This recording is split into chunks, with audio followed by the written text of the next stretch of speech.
Hey everyone, Brian Zane here. I am backstage at All Pro Wrestling, and I am joined by a you've perspired quite a bit. You just had a match, and you said you want to do the interview now, so I'm not going to take no for an answer. Mr. Sam Adonis, ladies and gentlemen, thanks for coming here for this interview. Thanks for having me, man. I appreciate being here. I'm not too good on social media. I'm not really the best to get myself out there. I always do my best to make sure I get the other guys over instead of getting myself over. And I think in 2018, that's not always a good thing. So I'm always happy to be here and do these interviews, and I appreciate the opportunity. Social media is a tricky mistress in 2018, especially. This is kind of a rare appearance for you in America, it feels like. I keep hearing about you in Mexico, CMLL, doing the pro-Trump gimmick. How often are you up here in the States? I've been really lucky because I've actually been really busy for the last few months in the United States on the independent scene.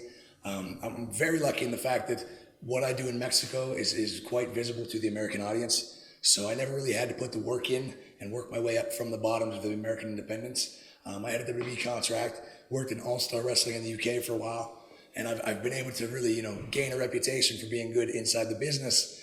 And now I'm very lucky to kind of, be at a certain level of independence in the USA. So I've been pretty busy this past couple months. I'm just preparing to go to All Japan here in November, so I'm just happy to be here in the Bay Area. Quite the world traveler. Do you think the Trump gimmick's going to take off in Japan like it has in Mexico? It's funny because I actually do the same gimmick in Japan. I work with Ultimo. You were Japan before? Huh? Yeah. Okay. Well, I work with Ultimo Dragon. He's one of my number one rivalries. And what I've learned about Japan is a lot of people try to change their style and be serious and be a Japanese wrestler.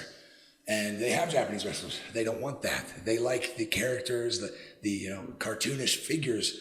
So the people, the bosses said they want me to be Sam Adonis, the same wrestler from Mexico, and it just works. It gives me that extra success. It makes me noteworthy, and I'm very comfortable doing it. It's kind of a risk to do a gimmick like this because I know you had to pitch it to CMLL and you had to get their approval to do it. Talk to me about what gave you that idea and how long was the process? Did it take much convincing, basically? No, not at all. My job is I'm a heel, and I've been lucky enough to wrestle full time for the last 7 years. I've been pro for 10, but I've been lucky to have a job getting my bills paid by wrestling. And most of the times when you have a boss, he wants you to garner heat because heat sells tickets. And I've been lucky to be in that position. I've never had to work for myself on the independents to get from one booking to the next. So I thought what I could do to get some heat down in Mexico. I didn't really plan on, turning it into the thing it became. I had a picture of him on my tights. Then I got him on the flag, which I used to come out with in England.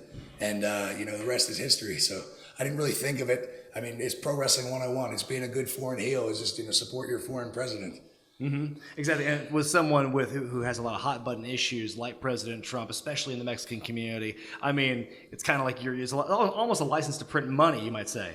In a sense, that's true. But Mexicans, they embrace pro wrestling a lot differently than we do in the United States. They know it's a spectacle. They know it's you're supposed to get angry, you're supposed to get wound up. And they want to be angry, but then when it's over, they realize it's part of the show. So you've never had like tires slashed or anything like that? I've been followed to my car a couple times. I've had some drunk people trying to, get a little bit too serious. But some of the most hostile crowds are actually when I do the Trump gimmick in the United States. Some of the liberal cities don't really like that. So I do my best to keep that, for my shows outside the United States. You ever worked Portland with this gimmick? I've never been to Portland yet, but I'd love to. So. I think you would do well there. Yeah. And of course the gimmick is kind of a double-edged sword. I know that there was some controversy recently in England doing the RevPro show, and I know you've said your sorries about that. It did raise a bit of an ire. So I mean, do you have any more thoughts about that? Or were you surprised at the backlash? I was definitely surprised. I screwed up. I pushed it too far. I shouldn't have done that. I just assumed, and this is, something that we should know better as professional wrestlers. I thought that we're at the age where we know pro wrestling is a work, if you say. People like to know that, hey, that's part of the show. Certain wrestlers have, Lucha Underground wrestlers kill wrestlers. I've seen a guy in the UK hold a knife to somebody in part of a promo. I thought it was kind of more, hey, this is how you get people wound up because they know on the backside it's not really like that. But I found out the hard way, and I'm remorseful. I never meant to hurt anybody.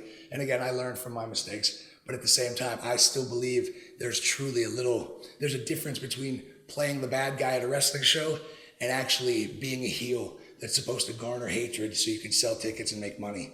I think, not discrediting RevPro, but I think, a place like CMLL where they have Blue Panther and Negro Casas pushing me and saying, hey, we got to get more so we can get it back. That's how we're going to sell tickets. That's how we're going to make money. I didn't realize that same mentality was not spread along the independents. So again, I misjudged the situation, and it's cost me some money and cost me some work. So if anybody that I've offended, I apologize truly. And I really don't like to talk about that too much. I don't want to be remembered for the bad. I like to be remembered for the good. You are also known for being the younger brother of Corey Graves, current announcer in WWE. Has it been difficult to try and work on your own and because I know you're a guy who wants to stand your own mare and not be known as Corey Graves' brother. Has that been very difficult? Not at all, because I've been so lucky to work outside the United States. And even at the events, I don't publicize it. I don't tell people. So aside from the 10 or 15 people that really follow me, they might not necessarily know. So it hasn't really done me any harm, hasn't done him any harm. So I've been really lucky to be able to, I can honestly say my career has been made on me. I've made my choices that have ended up successful. And as you see what happened in the UK, I've made decisions that have bit me in the behind as well. But, it has nothing to do with him. Love him to death and glad for all his success. But I can honestly say the path I'm on is my path, and I don't really need to follow his or anybody else's for that matter. Where do you see Sam Adonis going? Where do you see this character going in the years to come? I don't know. I just love everything about pro wrestling. I love old school wrestling. I'm not a big fan of the newer stuff. I wish to God that there was an avenue for a heel to be accepted for being a heel, for somebody to actually appreciate somebody that gets the heat. People don't follow a good heel. That's why I'm not, I don't have the big Twitter followers. I don't have the internet audience. My job is to get the babyface 100 new Twitter followers, and that's what I do. So I don't know where it's going to take me, what's going to happen. Luckily, I'm in work. I'm staying busy. I have Japan coming up. I always have Mexico when I need to be there. Who knows? I think WWE probably would never touch me at this point.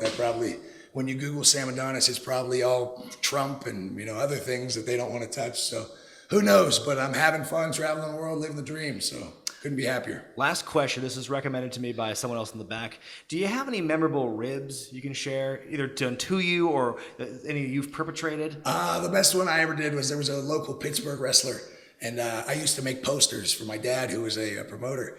So I knocked up a flyer on Photoshop for a fictional wrestling show, and that was in Baltimore, Maryland. Had him all excited and booked for weeks to come. Oh, no. And then the day of the show came, I told him that our car got canceled and we couldn't pick him up. So it was a bit harmless. It didn't lose out on any money or anything, but it was kind of mean in hindsight.